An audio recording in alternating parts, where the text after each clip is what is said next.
Buenos días, mi nombre es Giovanni Cafruni y hoy estaré hablando un poco sobre la fibrilación auricular. Este seminario se hizo recabando las recomendaciones publicadas por la guía AJA 2019 y la guía ESC 2020. Iniciamos teniendo una aproximación a la fibrilación auricular sabiendo que es una de las patologías con mayor importancia clínica y académica en el campo no solo de la cardiología, sino también de la medicina interna. Su importancia se fundamenta en que la fibrilación auricular es la arritmia sostenida más prevalente en el mundo y que se ha asociado, se ha determinado que es un factor causal de aproximadamente el 20% de los ataques cerebrovasculares en la población general. Sabemos todos que durante la fibrilación auricular los impulsos eléctricos se desencadenan en muchas zonas de las aurículas y alrededor de ellas y no solo en el nodo sinoauricular, que es donde normalmente debería serlo. Por lo tanto, la actividad eléctrica resultante es caótica, es desorganizada y las paredes auriculares, en lugar de contraerse rítmicamente, lo que hacen es temblar. Al temblar, las aurículas no bombean la sangre correctamente hacia los ventrículos, la sangre bombeada por el corazón disminuye alrededor de un 10%, y lo importante y lo que necesito que tengamos claro a partir de ahora es que la fibrilación auricular, por norma general, es asintomática. Sin embargo, muchos pacientes se quedan de taquicardia, de disnea, de cansancio, pero lo común es que se presente de forma totalmente asintomática. Antes de entrar de lleno con las recomendaciones de la guía sobre cómo es el tratamiento de la fibrilación auricular, tenemos que tomar en cuenta tres términos importantes que publica la guía. El primer término es la fibrilación auricular clínica, que es simplemente la forma en la que la guía diagnostica o le da nombre a la fibrilación auricular. Es aquella fibrilación auricular sintomática o asintomática que ha sido documentada en un trazado electrocardiográfico de superficie durante al menos 30 segundos o en un electrocardiograma completo de 12 derivaciones. La fibrilación auricular subclínica es aquella en la que los individuos no tienen síntomas y la fibrilación auricular no ha sido detectada. Puede incluir o no episodios de frecuencia atrial rápida, taquicardia auricular o episodios de fibrilación auricular que han sido detectados por un monitor cardíaco insertable. Otro término importante es un episodio de frecuencia auricular alta. Son aquellos eventos que cumplen los criterios programados o especificados y que son detectados por dispositivos electrónicos cardíacos implantables. Un poco hablando de la epidemiología, antes de entrar de lleno en el tema, la fibrilación auricular tiene una prevalencia menor al 1% en personas menores de 60 años, pero este número aumenta hasta un 10% en aquellos mayores de 60. La prevalencia estimada actualmente de la fibrilación auricular se encuentra entre el 2 y 4% de la población y se espera un aumento de alrededor del 200% de este número, debido principalmente al envejecimiento de la población con fibrilación auricular y a la intensificación de su búsqueda y el cribaje mediante las técnicas que vamos a hablar más adelante. Importante tener en cuenta que la incidencia ajustada a la prevalencia y el riesgo de por vida es menor en las mujeres frente a los hombres. Se habla de alrededor de 20 millones de hombres afectados a nivel mundial y de 12 millones de mujeres afectadas. Como les comenté iniciando el seminario, los pacientes con fibrilación auricular presentan un riesgo 5 veces mayor de desarrollar un ictus, un riesgo 3 veces mayor de desarrollar insuficiencia cardíaca y un riesgo hasta 2 veces mayor de muerte. En estudios recientes y multiinstitucionales se ha detectado que el 19% de los pacientes con fibrilación auricular de reciente diagnóstico tuvieron un precipitante agudo, entre los cuales se encuentran hipertensión arterial, neumonía, cirugía reciente, infarto agudo del miocardio, tirotoxicosis o directamente intoxicación por alcohol. Fíjense en este mapa que los países con mayor tasa de fibrilación auricular se encuentran en países desarrollados, países que diagnostican fibrilación auricular a diario porque la buscan, que son principalmente Estados Unidos y Canadá y algunos países de Europa, y aquellos países más olvidados como los países africanos y centroasiáticos, son países donde no hay labores de detección temprana y por lo tanto hay menor tasa de diagnóstico de fibrilación auricular. Importante llevarnos en cuenta que la fibrilación auricular es más frecuente en varones y esto cobra vital importancia en los scores que vamos a ver más adelante que permiten ver cuál es el tratamiento que vamos a seguir para la fibrilación auricular. Los factores de riesgo, como en todas las enfermedades, se clasifican en modificables y no modificables. Los no modificables, siempre la edad avanzada, el sexo masculino, la etnia caucásica, se ha asociado a las personas blancas con mayor riesgo de desarrollar fibrilación auricular, antecedentes familiares, etc. Y los antecedentes modificables eh, se encuentran las enfermedades endoteliales como enfermedad arterial coronaria, hipertensión, estados de prediabetes, obesidad, inactividad física, sedentarismo, etc. Enfermedades que cursen con dilataciones auriculares como enfermedades valvulares, EPOC, ejercicio excesivo o hipertiroidismo. Inflamación, principalmente por infecciones agudas o sepsis. Y importante, el papel que cumple la estimulación vagal y adrenérgica en pacientes con estrés psicológico, con uso y abuso de alcohol, cafeína y drogas, también se ha asociado a un aumento de la frecuencia de fibrilación auricular. Y otros factores no modificables como la contaminación ambiental. Aquí en una tabla un poco mejor explicado cuáles son los factores demográficos, factores asociados al estilo de vida como el tabaquismo y el alcoholismo, comorbilidades, siempre lo importante es tener en cuenta hipertensión arterial, dislipidemia, diabetes y obesidad, antecedentes cardiovasculares, enfermedades cardiovasculares previas, fallas cardíacas, enfermedades valvulares, enfermedades coronarias, aterosclerosis subclínica, trastornos genéticos, pacientes cuyos familiares han sido diagnosticados con fibrilación auricular, y otros factores como inflamación aguda, polución, etc. La presentación clínica importante de la fibrilación auricular es que normalmente la fibrilación auricular se denomina silente o asintomática porque los pacientes no presentan síntomas. Cuando el paciente no presenta síntomas, pero se ha sido diagnosticado con fibrilación auricular por un trazado electrocardiográfico, se considera que el paciente está hemodinámicamente estable y no necesita tratamiento en el momento.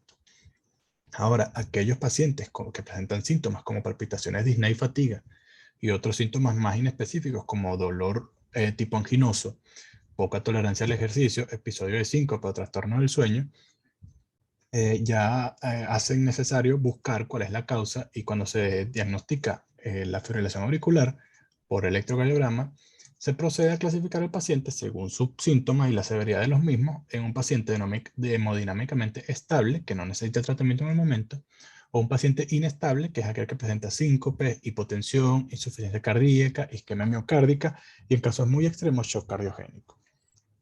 Fíjense que existen muchas entidades asociadas a la aparición de frecuencia de fibrilación auricular, principalmente la muerte. Pacientes con fibrilación auricular presentan un aumento del 1.5 al 3.5 de veces de morir a causa de la fibrilación auricular, casi siempre asociado a insuficiencia cardíaca o a ictus. El 20-30% de los ictus isquémicos y el 10% de los ictus criptogénicos asociados a fibrilación auricular. Pacientes con fibrilación auricular casi siempre presentan disfunción del ventrículo izquierdo o insuficiencia cardíaca.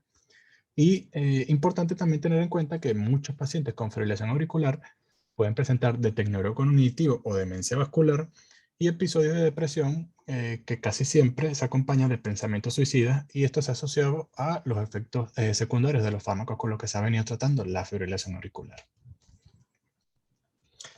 Importante tener en cuenta que estas guías, la guía 2020 de la Sociedad Europea de Cardiología, ejemplifica y coloca 8 viñetas que se deben seguir cuando se busca el abordaje de la fibrilación auricular.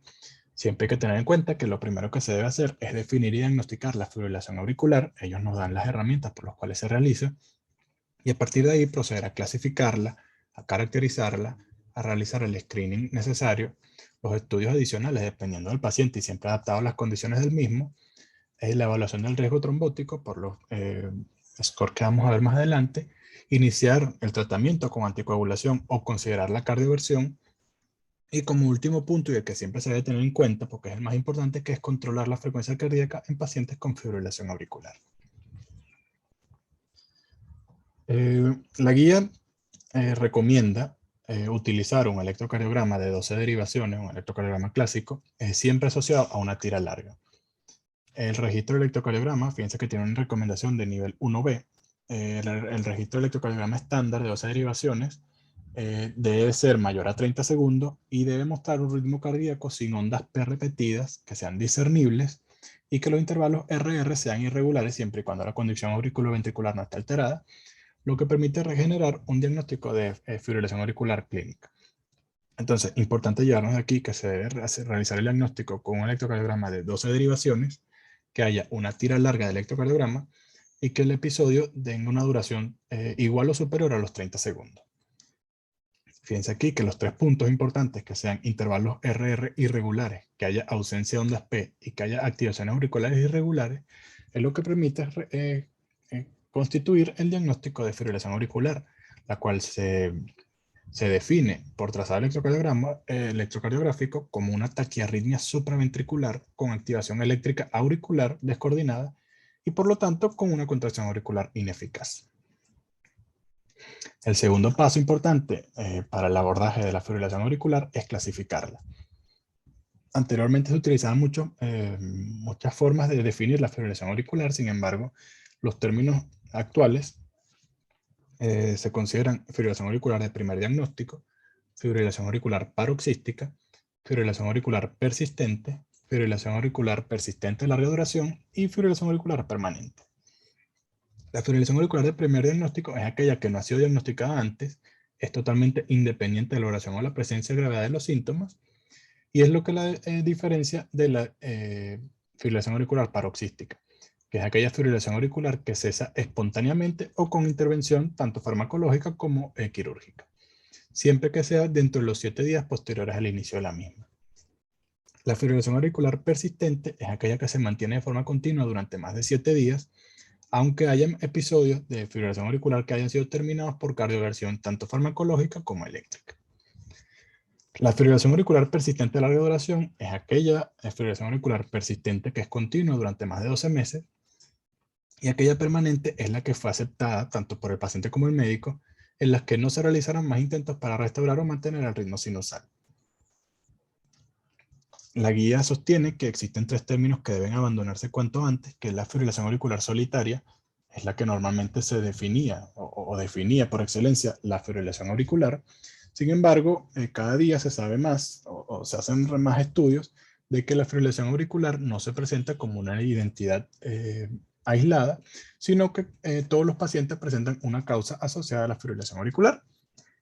Por lo tanto, este término es confuso, no es real y debe ser abandonado. Otro término que debe abandonarse cuanto antes es la distinción entre fibrilación auricular valvular y no valvular, principalmente porque la fibrilación auricular valvular tenía o incluía tanto pacientes con estenosis mitral como pacientes con válvulas cardíacas protésicas, lo cual podía generar confusión tanto en el médico como en el paciente. Y actualmente el término fibrilación auricular crónica, que por excelencia tenía consideraciones variables y definiciones variables, ha sido cambiado por estas 3 definiciones, que es la fibrilación auricular persistente, la persistente de larga duración o la permanente, dependiendo de cuáles son el tiempo de duración de cada uno y cuál es la respuesta al tratamiento. El tercer paso, y muy importante, es la caracterización estructural de la fibrilación auricular. En la guía propone un esquema denominado 4S-AF, las 4S por las 4S que vemos aquí en los engranajes y la AF de fibrilación auricular. Lo importante es que este esquema realiza una evaluación clínica global y tiene gran potencial debido a los avances tecnológicos futuros que estamos viendo en la cardiología. Lo importante también de este esquema es que proporciona información pronóstica, pero uno de los problemas que tiene es que tanto la utilidad clínica como el valor pronóstico debe ser sometido a validación extensa en diversas cohortes y en entornos clínicos. Fíjense que las 4S, lo importante de llevarnos a este esquemita, es que la caracterización estructurada evalúa el riesgo de ictus, dependiendo de si el riesgo es alto o bajo de desarrollar un evento cerebrovascular, para lo cual se utiliza el score de CHADVAS, que lo vamos a ver más adelante. La severidad de los síntomas, teniendo en cuenta si el paciente es asintomático, los síntomas son leves, moderados o severos. La gravedad de la carga, simplemente toma en cuenta si la fibrilación auricular termina espontáneamente o no, cuál es la duración y la densidad de los episodios, para lo cual se procede a clasificarla de acuerdo a su definición, si es paroxística, si es persistente de larga duración, si es permanente, etc. Y como último, la última S, que corresponde a la severidad del sustrato, que es simplemente cuál es la condición del paciente.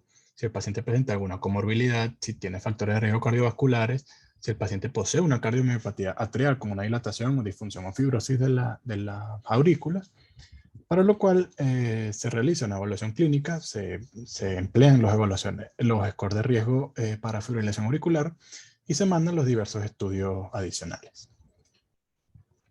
El cuarto punto que sostiene la guía es el screening de la fibrilación auricular. Actualmente esta guía le da mucha importancia a las nuevas tecnologías como herramientas para realizar el diagnóstico. Fíjense que existen muchas formas de cribar o de diagnosticar la fibrilación auricular.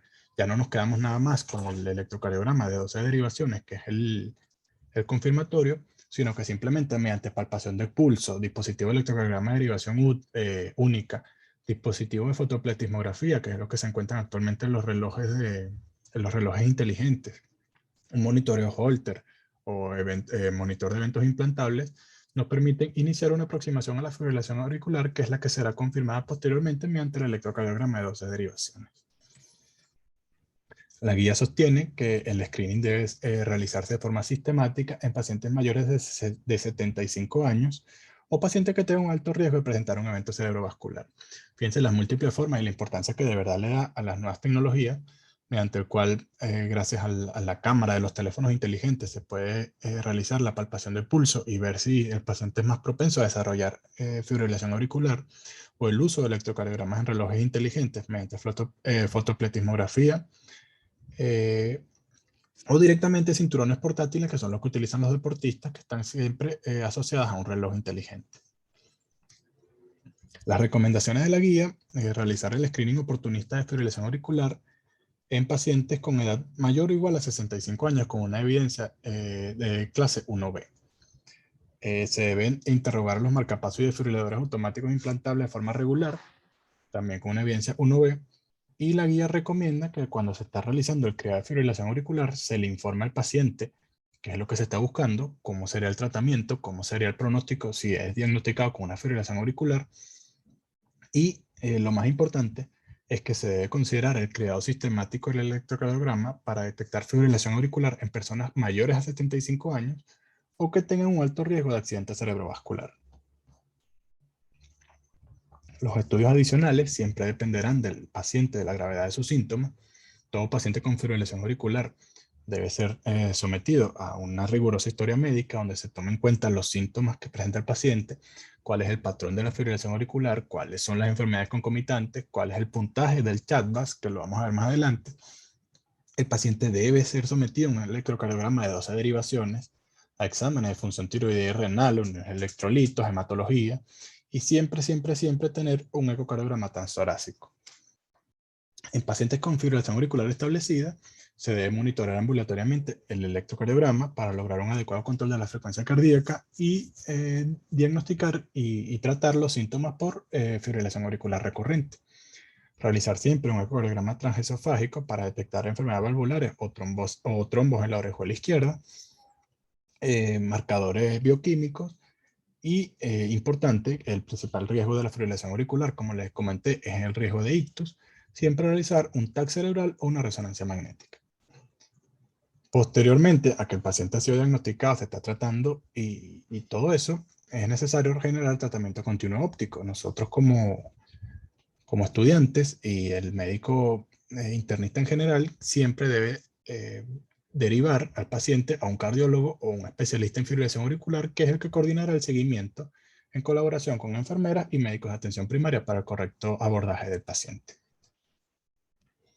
El sexto paso que sitúa la guía es evaluar el riesgo trombótico, el riesgo de generar trombos del paciente mediante el score de CHA2DS.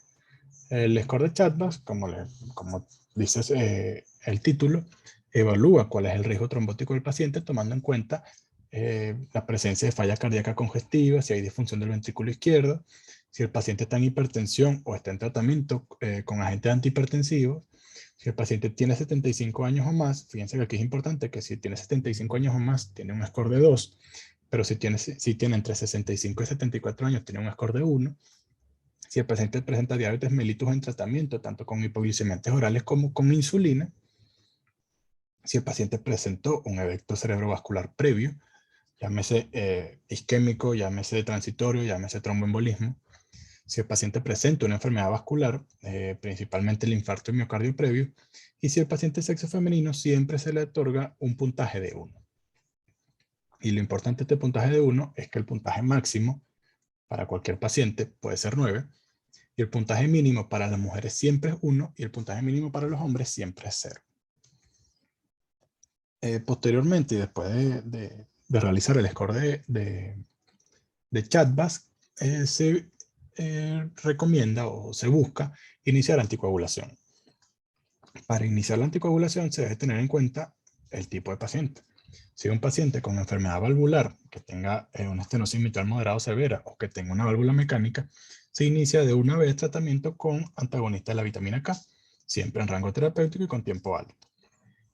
Si el paciente no presenta enfermedad vascular, se debe identificar si presenta un riesgo alto o un riesgo bajo de fibrilación auricular. Paciente de bajo riesgo es aquel que se considera hombre con un CHA2DS2 de 0 o mujer con un CHA2DS2 de 1. Si el paciente se considera de bajo riesgo porque posee estos números, no se debe iniciar tratamiento antitrombótico.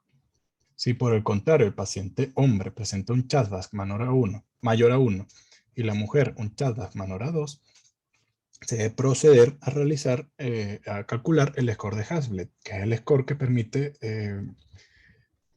adivinar o buscar cuál es la probabilidad de sangrado del paciente. Un score que toma en cuenta la hipertensión, la función renal y hepática, el riesgo de ictus, el riesgo de sangrado, cuál es el INR, cuál es la edad del paciente y el uso de drogas o alcohol.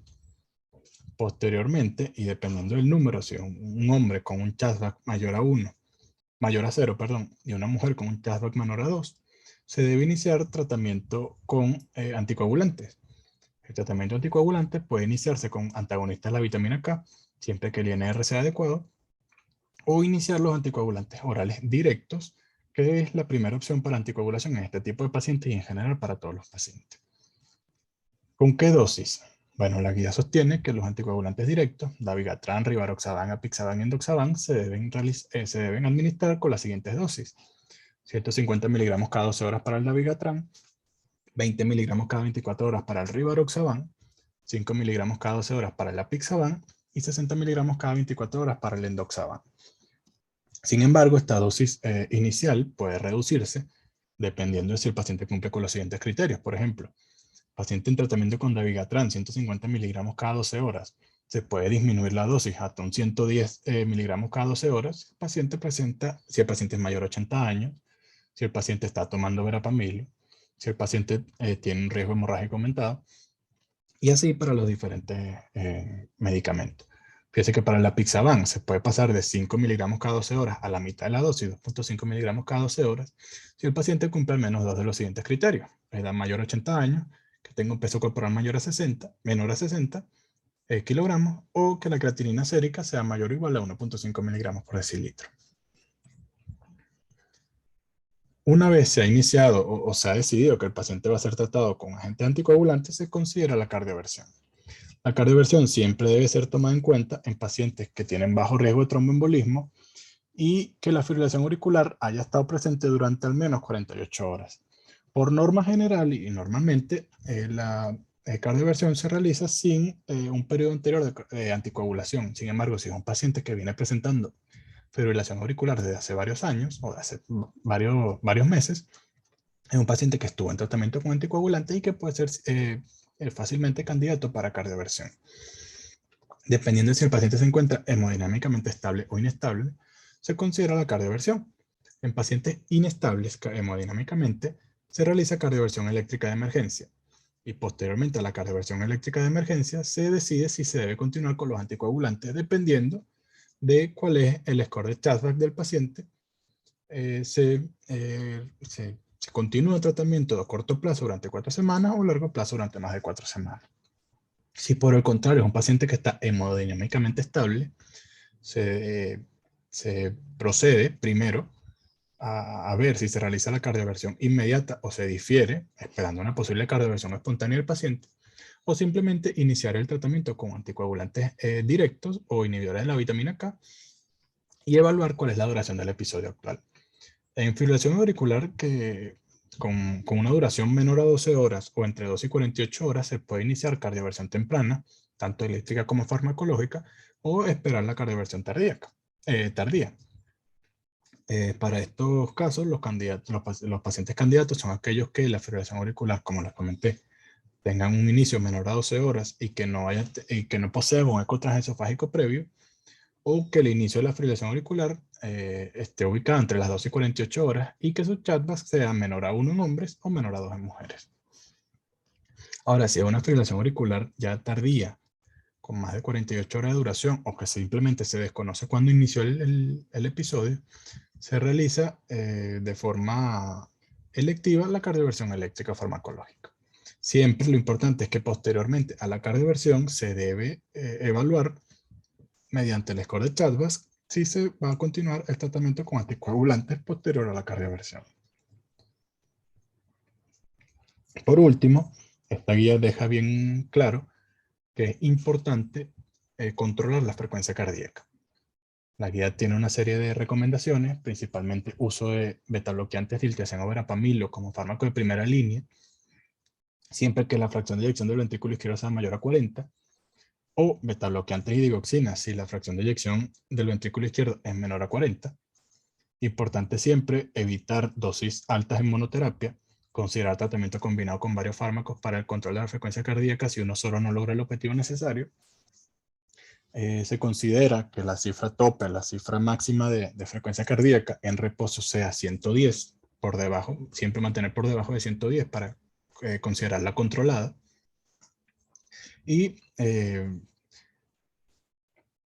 ablación quirúrgica del nodo auriculoventricular en pacientes que no responden al tratamiento farmacológico establecido. Y importante que pacientes con inestabilidad hemodinámica o fracción de eyección muy reducida considera administración intravenosa de amiodarona para el control agudo de la frecuencia cardíaca. Esto dejarlo como última opción siempre. Fíjense que tiene un nivel de evidencia 2B, porque la amiodarona posee múltiples efectos secundarios que pueden más bien dañar la evolución del paciente. ¿Qué bloqueantes beta utilizar? Siempre utilizar o procurar utilizar beta 1 selectivos en pacientes con asma o con antecedentes de broncoespasmo o pacientes con EPOC o pacientes ancianos. Siempre buscar un beta bloqueante 1 selectivo, bisoprolol, atenolol, carvedilol, etc. Las dosis que se encuentran aquí se puede iniciar una administración intravenosa cuando esté disponible en caso de metoprolol, esmolol y landidiol, que no es de uso común. Y casi siempre optar por las dosis de mantenimiento por vía oral, que son las que son mejor toleradas por el paciente.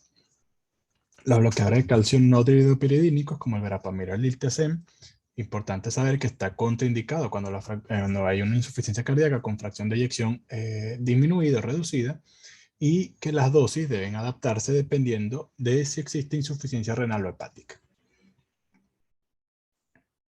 Otros glucósidos cardíacos como digoxina y digitoxina, es importante, acuérdense, siempre tomar en cuenta cuáles son las concentraciones plasmáticas de estos fármacos, ya que su aumento en la concentración plasmática se ha asociado a un aumento de la mortalidad.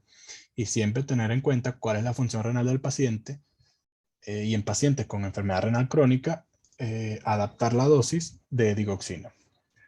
Amiodarona, como les comenté, siempre emplear si no hay otras opciones. Y es importante utilizarla en caso de que exista enfermedad tiroidea. Por último, y para terminar la exposición, la guía sostiene que se debe seguir el esquema CC a ABC, que es el que permite lograr un correcto control de la fibrilación auricular. Las primeras CC, corresponden a confirmar la fibrilación auricular, una tira de 12 o de ritmo que muestra un patrón de fibrilación auricular durante más de 30 segundos. Caracterizar la fibrilación auricular con el esquema 4S, que es recordando el que evalúa el riesgo de ictus, la severidad de los síntomas, la carga, que es la duración y la terminación espontánea de la fibrilación auricular, y la severidad del sustrato, que es la que evalúa edad, comorbilidades, etc. Para el tratamiento siempre tener en cuenta el ABC, que es anticoagulación, mejorar el control de los síntomas y el manejo de las comorbilidades. La anticoagulación, siempre identificar pacientes con bajo riesgo, con el Chatback de 0 en hombres y de 1 en mujeres, prevenir el ictus, evaluar el riesgo de sangrado con el score de Hasbled y elegir cuáles son los anticoagulantes que se van a administrar, si son los anticoagulantes orales directos o simplemente los antagonistas de la vitamina K. Para mejorar de los síntomas, siempre optimizar y priorizar el control de la frecuencia cardíaca, considerar control de ritmo quirúrgico, esto dejarlo como último recurso, y manejo de las comorbilidades, como siempre un enfoque multidisciplinario, buscar cambios en el estilo de vida, pacientes que disminuyan o que bajen de peso si son obesos, pacientes que empiecen a hacer ejercicio, pacientes que disminuyan consumo de alcohol, etc. Muchas gracias.